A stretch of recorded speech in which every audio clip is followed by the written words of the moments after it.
नाम खमरुल इस्लाम का नाम है चोर है उन्हें। और कौन कौन है सर? और क्या, और एक नाम बोलो। मल्लिकार्जुन खड़गे का नाम चोर है। और एक बोलो। अनीस फातिमा का भी नाम लिया है। चोरनी है। और एक बोलो। और कौन कौन है आप बताइए। सेम इब्राहिम, धर्म सिंह, सड़गी। और क्या है? और कौन सा है? हरीश, परसों आया बच्चा। ये सब टिप ऑफ द आइसबर्ग। ये पानी के ऊपर जो आइसबर्ग आता है वो आइसबर्ग नीचे जाते जाते जाते इतना बड़ा होता है। The most corrupt people are Waqf board. You can take my head off. If there's one place where I've lied or false report I've done. 7,000 pages, एक टाइम आएगा हमारे को दफन करने के वास्ते पैसा देखो मांगना खरीदना पड़ेगा। दुख की बात इसलिए मैं बोल रहा हूँ, हमारा मुसलमान लोग जो कर्नाटक स्टेट में नपुंसक बन गए। हम जाको भीख मांगने का है। हम ऐसे रहने वाला ऐसे रहता है। साहब 500 रुपए दे दे, साहब वोट दिलाते साहब, साहब 2000 रुपए दे दे, बिरयानी खिलाते सबको, वोट दिलाते सब। ये छो गया हमारा। ये रिपोर्ट सीबीआई को मंडन करना है, सीबीआई की इन्वेस्टिगेशन लेना है। और इसका जज वक्फ बोर्ड को 54,000 एकर्स लैंड था हमारा, registered land with Waqf board. उसमें 27,000 to 29,000 एकर्स गपला होके गया है। वो सब वापस आना चाहिए, किसी ने भी रहने दो। चीफ मिनिस्टर, प्राइम कौन भी रहने, गवर्नमेंट कौन भी रहने दो, वापस आना चाहिए। क्या ये जमीनें पूरी वापस आ सकती? जरूर। आपको चाहिए? आप लोग को चाहिए? हाँ या ना बोलो भैया? चाहिए। फिर लड़ो, रास्ते में लड़ो। इस तरह से यहाँ पे पूरे आरटीआई एक्टिविस्ट भी मौजूद हैं और वक्फ के चेयरमैन साहब भी यहाँ पर मौजूद हैं। तो आज आप यहाँ पर विजिट करें गुलबर्गा, क्या मीटिंग यहाँ पर ली जा रही है? नहीं, आज जो मैं इधर आया हूँ क्यों के लिए, आज हमारा कांता साहब है ना, एसके कांता, वो मेरे साथ पिछली 8 साल से मेरे साथ केस में था हाई कोर्ट में, सुप्रीम कोर्ट ने। सो हम जाके उधर सुप्रीम कोर्ट में जीत चुका है। जो मेरा रिपोर्ट था ना, वो रिपोर्ट लेजिस्लेचर में मंडन करना करके, पिछली सरकार मंडन करने के रेडी नहीं थे, क्योंकि वो सरकार के बहुत सारे मिनिस्टर बहुत लीडर सब चोरा और चोरनी था। वो लोग अब जेल जाने का जरूर डेफिनेट था, इसलिए वो डर के वो मेरा रिपोर्ट टेबल नहीं किया। उसके बाद हम कोर्ट को गया, हाई कोर्ट में जीता, contempt of court high court में वो भी जीता। वो लोग सुप्रीम कोर्ट गया, उधर भी जीता है।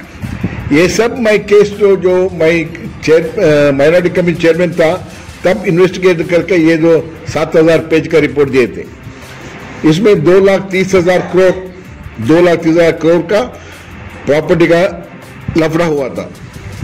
ये सब हमारा खुद का लीडर जो कुछ तब हुक्म चलाते थे वो लोग ये सब काया है। और इस प्रॉपर्टी में जो 3 मेडिकल कॉलेजेस हैं, इंजीनियरिंग कॉलेजेस हैं और कमर्शियल कॉम्प्लेक्सेस हैं, ये सब हमारे को वापस आना चाहिए 1998 का ऑर्डर के अनुसार। उधर के एक चेयर भी लेने, एक स्क्रू भी नहीं ले सकता है, वैसे वापस आना। और अभी जो वक्फ प्रॉपर्टी में जो रेंट मिल रहा है, जो हमारा वक्फ बोर्ड को अक्का स्टेट में शायद रहेगा 30 और 40 लाख, वो रेंट नहीं है। वो एक्चुअल रेंट उसका रहेगा इट्स मोर देन 200-300 करोड़। वो कैसे करता है, वो लोग कमिटी साहब वाले सब मिलके 100 रुपए का जो बड़ा मिलने जगह में सिर्फ 10 रुपए बड़ा चिट देगा उसको, और 20 और 30 रुपए ये लोग खाएगा। उन्हें भी खाएगा, ऊपर वाले को देगा, सीओ को भी देगा, मिनिस्टर को भी देगा, सब वक्फ लीडर को भी देगा। वही हिसाब से देखे तो भी हमारे को कम से कम 400 से 800 करोड़ मिलना चाहिए। वही पैसा जो हमारा गरीब मुसलमानों को देखभाल करने के लिए बच, जो ये सब हमारे वक्फ प्रॉपर्टी वापस आए तो आना है, किसको भी रोक नहीं सकता। आए तो हर मुसलमान के सर के ऊपर एक छत रहता है, हर मुसलमान का बच्चा बच्ची इंजीनियरिंग मेडिकल कॉलेज फ्री पढ़ सकता है, फ्री पढ़ सकता है। अक्का इंडिया में अमीर ऑर्गेनाइजेशन 3 है। अमीर ऑर्गेनाइजेशन के बारे में बात कर रहा हूं। Railways, armed forces and Waqf organisation में हम तीसरा पोजीशन में है। कर्नाटक में हम नंबर 1 में है, नंबर 2 रेलवे से, नंबर 3 आर्म्ड फोर्सेस है। मगर कौम के बारे में आप सोचे तो इंडिया में बहुत बड़ा अमीर कौम बोले तो हम मुसलमान वक्फ। और नंबर 2 आता ना, वो सेठ लोग रहेगा, क्रिश्चियन लोग रहेगा, वो बहुत नीचे है, उधर है, इतना रिच है। फिर भी हम गरीब है, हम जाको भीख मांगने का है। हम ऐसे रहने वाला ऐसे रहता है। साहब 500 रुपए दे दे, साहब वोट दिलाते, साहब 2000 रुपए दे दे, बिरयानी खिला को सबको वोट दिलाते, सब ये हो गया हमारा। एजुकेशन नहीं है, जो गुजरी वाला गुजरी रहेगा, पैच पीर वाला पैच पीर ही रहेगा, पेंटर भी रहेगा, इलेक्ट्रिशियन रहेगा, कब तक सहेगा हम? इसलिए जो हर मुसलमान इकट्ठा होके जो हमारे हक के वास्ते लड़ना चाहिए। जैसा रोते हुए बच्चे को मां दूध पिलाता है, हमारा हक हम मांगना चाहिए। चुपके रहे तो ऐसा ही आते जाते जाते एक टाइम आएगा हमारे को दफन करने के वास्ते पैसा दे को मांगना खरीदना पड़ेगा। इतना स्पीड से जो हमारा जो प्रॉपर्टी जो जा रहे हैं। एशिया का नंबर 1 बिगेस्ट कब्रिस्तान था बीदर में, कितना बाकी है आप ही जाके देख लो। इधर भी कितना कब्रिस्तान की जगह गया है। 54,000 एकर्स लैंड था हमारा, registered land with Waqf board. उसमें 27,000 to 29,000 एकर्स गपला होके गया है। वो सब वापस आना चाहिए, किसी ने भी रहने दो, चीफ मिनिस्टर, प्राइम, कौन भी रहने, गवर्नमेंट कौन भी रहने दो, वापस आना चाहिए। गवर्नमेंट में पास रहे तो वो डर नहीं है, और रूल पास होकर मार्केट रेट क्या है उसका 4 गुना देना है, प्लस वो जगह लिए ना वैसा जगह दूसरा जगह में जगह भी देना है। जिस तरह से आप वक्फ लैंड के बारे में बात कर रहे हैं, मुस्लिम कौम में, मुस्लिम इदारे में ये कहा जाता है कि वक्फ इज ऑलवेज वक्फ। वक्फ के बारे में लोगों को बताया जाता है, लेकिन हमेशा से ये देखने में आ रहा है कि इसके बावजूद भी कई सारे वक्फ के लैंड यहाँ पर कब्जा होते नजर आ रहे हैं। आपके तरफ से भी 7,000 पेज की एक रिपोर्ट सबमिट की गई है वक्फ लैंड के ऊपर। ये जो रिपोर्ट है इसकी हकीकत क्या है सर? क्योंकि आपका एक इंटरव्यू हमने देखा था, हमारे गुलबर्गा हेडलाइंस पर भी उसको पब्लिश किया गया था कि तमाम कांग्रेस के जो लीडर्स हैं आपने उनका उसमें नाम लिया है। तो क्या है सर, जब कौम के लीडर जब आते हैं कौम के पास, कौम की हमदर्दी की बात करते हैं, उसके बावजूद भी आप इस तरह से उनको वक्फ लैंड का जो कब्जा करने का इल्जाम लगा रहे हैं, क्या हकीकत है?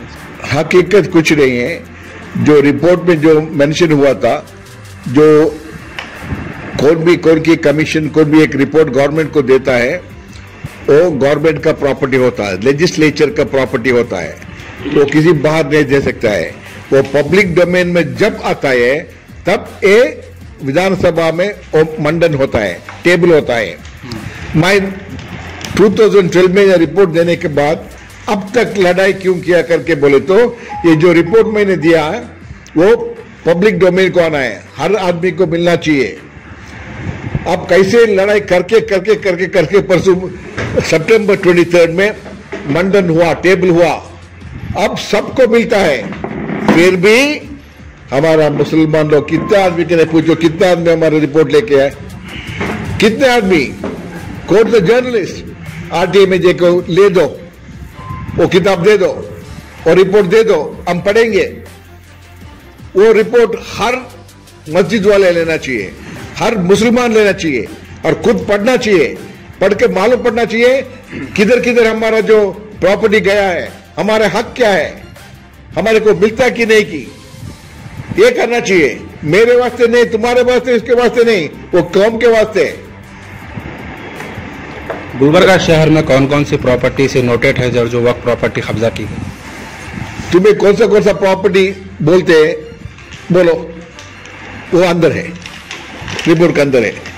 इतना खराब है गुलबर्गा, बीदर, बीजापुर, यादगीर, तो मेन लैंड्स उत्तर कर्नाटक में बहुत गरीब स्टेटस में रहता है हमारा मुसलमान इधर। क्यों? कौन है सर इसको कब्जा करने वाले लोग? अरे आप नाम बोलो, किसी के नाम बोलो। तमाम लीडर्स के नाम बताए जाते हैं। ये आप एक 1000 पेज की जो रिपोर्ट है उसमें किस किस के नाम? आपके मन में कौन सा नाम आता है? एक नाम बोलो। हमने सुने थे उसमें नाम कमरुल इस्लाम का नाम है, चोर है उन्हें। और कौन है सर? और क्या? और एक नाम बोलो। मल्लिकार्जुन खड़गे का नाम चोर है। और एक बोलो। कनीज फातिमा का भी नाम लिया। चोरनी है। और एक बोलो। और कौन है आप बताइए सर। आप कौन सा नाम लेते हो? मैं बोला ना, शेख इब्राहिम, धर्म सिंह। नहीं सर, इस जब आपने क्या उन्हें क्या है, सूर्यवंशी जी, और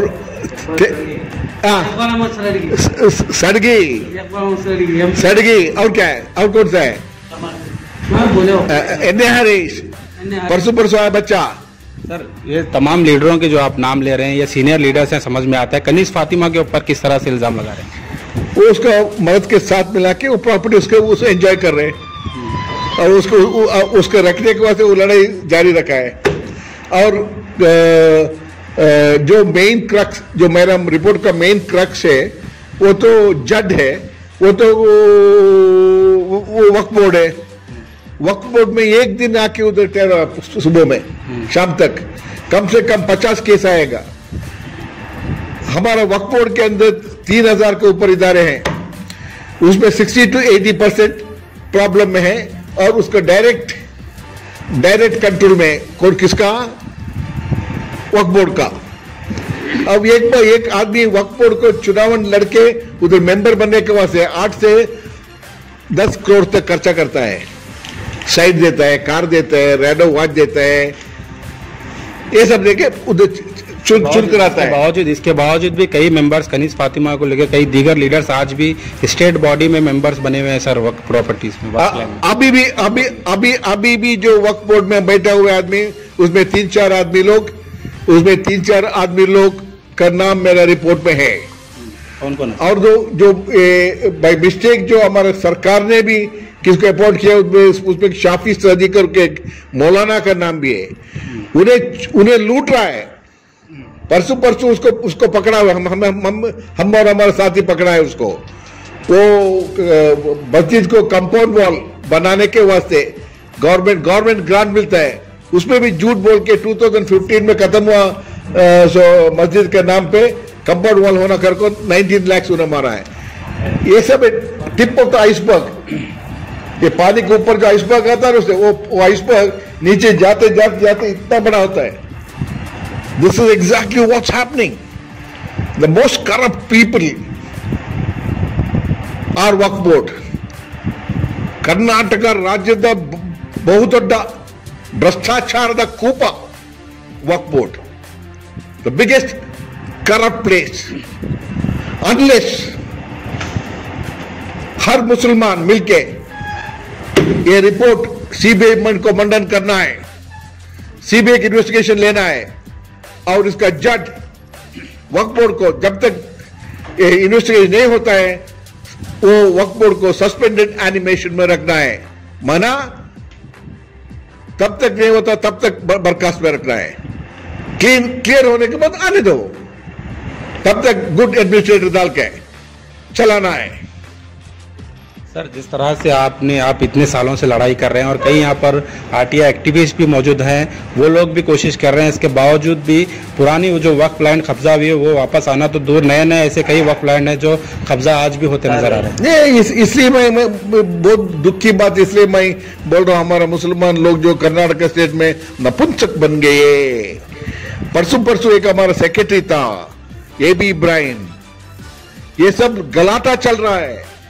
मैं इतना सब जोरदार कर रहा हूं, इधर ही तुम्हारा गुलबर्ग में आके ही मैं ओपन स्टेटमेंट भी दिया हूं। कम्युनिस्ट का हमको चोर और क्या लुटेरा ने बुलाया तो क्या बुलाऊं मैं कर को, हर जगह का नाम लेके मैं बोला था, मेरे ऊपर कोई भी केस नहीं किया। ये सब गलाटा मैं कर रहा हूं। उन्हें करने के बावजूद भी जो अडूर इब्राहिम ने बुलडोज करके, उसका ऑफिसर को बुलडोज करके दावणगिरी में एक जगह एक पेट्रोल पंप दिया है हमारे वक्फ जगह। क्या बोलते हैं आप? आवाम क्या उम्मीद लगाए सर, क्या ये जमीनें पूरी वापस आ सकती हैं? जरूर। आपको चाहिए, आप लोग को चाहिए? हाँ या ना बोलो भैया? चाहिए। फिर लड़ो, रास्ते में लड़ो हर जगह में। इसलिए ऑन 9th सांकेतिक रूप से हम 3 जगह में उपवास सत्याग्रह कर रहे हैं। वो 9th को गुलबर्गा में, 8th को यादगीर में और 6 तारीख को बीदर में, जो किधर से मैं शुरू किया था मेरा रिपोर्ट लिखने के वास्ते। परसों परसों 1 महीने के पहले बहुत बड़ा एक स्ट्राइक वक्फ बोर्ड के सामने बेंगलुरु में भी हुआ है। अब हमारे लोग को जरूर नींद से उठ गए लोग, हमारा साथ देने के लिए अब सोच रहे हैं लोग। अब तक नहीं दिया था, अब सोच रहे, आप तो करके बोल रहे हैं। शायद 9 तारीख को मालूम पड़ेगा कितना आदमी वो हड़ताल में ज्वाइन करेगा। आखिर मैसेज क्या देना चाहेंगे अब आपको वक्फ प्लान के बारे में? हमारा हक को हम बचाना चाहिए और हर जो हमारे कौम वाले अच्छे तरीके से जीना चाहिए। वो गुजरी, और नाम है ना हमारा को, गुजरी, पेंटर, फिटर, ड्राइवर, वो सब जाना चाहिए। हमारा बच्चा बच्चे भी डॉक्टर इंजीनियर बनना चाहिए, क्योंकि हमारे पास ताकत है। उसके वास्ते हर मुसलमान इकट्ठा होकर हमारा जो ये औकाफ का जो जमीन, औकाफ की जो प्रॉपर्टी वापस लेने का, उसके वास्ते लड़ना चाहिए। जब तक नहीं मिलेगा जब तक लड़ाई जारी रखना चाहिए। और इसमें किसी का सियासत, इसमें किसी का भी सियासत नहीं रहना चाहिए, अल्टीरियर मोटिव नहीं रहना चाहिए। जब मैं हड़ताल सब करने का पूछोगे मेरे को, पूछेगा आपको सरकार है तो भी आप ये करता है ना? हाँ करता है। क्योंकि लिए ये मेरे के ऊपर एक क्वेश्चन आया था, हमारा एक मिनिस्टर साहब मेरे को पूछा था, क्यों अनवर जी आप बहुत उड़ रहे हैं, आप मुसलमान लोग कौन भी नहीं पूछ रहे हैं? सच्ची बात है। खुद मेरे को 1-2 मिनिस्टर ने मेरे को पूछा था मीटिंग पर थे, ಇನ್ನೊಬ್ಬರೇ ಹಾರಾಡ್ತಿದ್ದೀರಾ, वफ जागा चली मुसलमान यार बैठवल्वा ಇದು ಅಂತ। तो इसलिए मैं सबको बोल रहा हूं, आप लोग मालूम करना चाहिए क्या हुआ है, हमारा हक क्या है। सब एक एक आदमी, हर मुसलमान, हर मस्जिद, और रिपोर्ट का एक कॉपी ले लो। सच्चा है क्या झूठ है क्या मालूम, पानी का पानी दूध का दूध हो जाएगा। जो इधर किधर भी एक जगह में मैं झूठ लिखा हूं, विदाउट प्रूफ लिखा हूं, और अल्टीरियर मोटिव, हाँ उसको ये कर सजा कर उसका लिखा हूं, मेरा नेक आपके सामने गिलोटिन पर रहेगा। मैं बलिदान देने को तैयार हूं। You can take my head off if there's one place where I've lied or false report I've done. 7,000 pages, of which 310 pages is a total report, the main report, and 7,000 pages, every bits and bit evidential proof है उसमें हमारा इधर के divisional commissioner था पहले, राजेश गोयल, उसका report भी शामिल है। ये सब सपोर्टिंग डॉक्यूमेंट्स भी वो 7,000 पेजेस में है। अब हमारा मुसलमान भाई बहनों को मर्जी, उसको चाहे या नहीं चाहे तो सब साथ मिलके लड़ेंगे और हासिल करेंगे।